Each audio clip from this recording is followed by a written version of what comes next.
Hello मेरे विद्यार्थियों, welcome my YouTube channel के कोचिंग क्लासेस।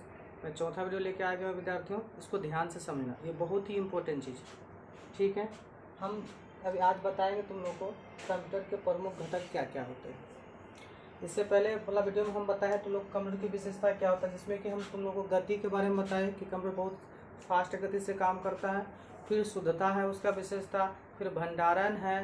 ठीक है, उसके बाद उसमें कुछ होता है क्या कि वो जब भी कोई भी काम करता है तो वह बहुत ही शुद्धता से काम करता है कंप्यूटर। इसके बारे में हम बताएं, विशेषता के बारे में। लेकिन आज हम तुम लोग को बताएंगे कि कंप्यूटर के प्रमुख घटक कौन कौन होते हैं। तो इसमें याद रखना है कि कंप्यूटर का जो प्रमुख घटक होता है वह 3 ही होता है। एक होता है इनपुट डिवाइस, एक होता है आउटपुट डिवाइस और एक होता है CPU। अगर यहाँ पर पूछ दिया जाए कि CPU का फुल फॉर्म क्या होता है, तो बोलना सेंट्रल प्रोसेसिंग यूनिट होता है, और इसको हम लोग जो है कंप्यूटर का दिमाग भी बोलते हैं, इसको याद रखना। ठीक है, दिमाग बोलो या मस्तिष्क बोलो। तो पूछेगा कंप्यूटर का जो है मेन दिमाग क्या होता है, तो बोलना CPU। इसके बिना कंप्यूटर बेकार होता है, कोई तरह का काम नहीं कर सकता है। तो याद रखना बच्चों, तो कंप्यूटर का अगर पूछेगा घटक कैगो होता है, बोला कंप्यूटर के 3 घटक होते हैं, इनपुट डिवाइस, आउटपुट डिवाइस और CPU होता है। CPU का फुल फॉर्म क्या होता है, सेंट्रल प्रोसेसिंग यूनिट होता है। ठीक है, उसके बाद हम जानते हैं कि इनपुट डिवाइस किसको उसको बोलेंगे, आउटपुट डिवाइस कौन कौन होता है, फिर CPU में कौन कौन भाग आते हैं। तो सबसे पहले हम लोग जानते हैं कि इनपुट डिवाइस में कौन कौन भाग आते हैं। तो सबसे पहले हम सीखेंगे कीबोर्ड को हम लोग इनपुट डिवाइस बोलते हैं, क्योंकि कीबोर्ड में हम किसी भी बटन को अगर क्लिक करते हैं इस तरह से, तो ये कंप्यूटर के अंदर में काम होता है। तो अगर कंप्यूटर के अंदर में कोई भी वर्क होगा, कोई भी काम होगा, तो उसको हम लोग बोलते हैं इनपुट डिवाइस। उसको क्या बोलेंगे, इनपुट डिवाइस। तो सबसे पहले याद रखना, पूछेगा कीबोर्ड कौन सा डिवाइस है, इनपुट डिवाइस। फिर पूछेगा माउस कौन सा डिवाइस है, इनपुट डिवाइस है।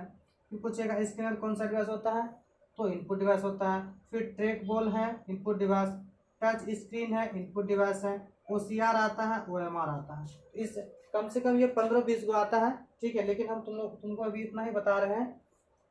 तो याद रखना कि इनपुट डिवाइस में कौन कौन आता है। इनपुट डिवाइस में कीबोर्ड आता है, माउस आता है, स्क्रीनर आता है, ट्रैक बॉल आता है, टच स्क्रीन आता है, OCR आता है, OMR आता है। अब आते हैं हम आउटपुट डिवाइस। आउटपुट डिवाइस का मतलब होता है जिसको हम लोग छू सकते हैं, देख सकते हैं, उसको हम लोग बोलते हैं आउटपुट डिवाइस।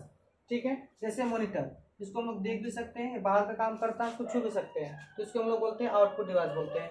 तो इस तरह हो गया। और प्रिंटर, ठीक है, जिसमें हम लोग फोटो को भी करते हैं, ये आउटपुट डिवाइस होता है। तो पूछेगा आउटपुट डिवाइस कौन कौन होता है, बोलना है मॉनिटर और प्रिंटर।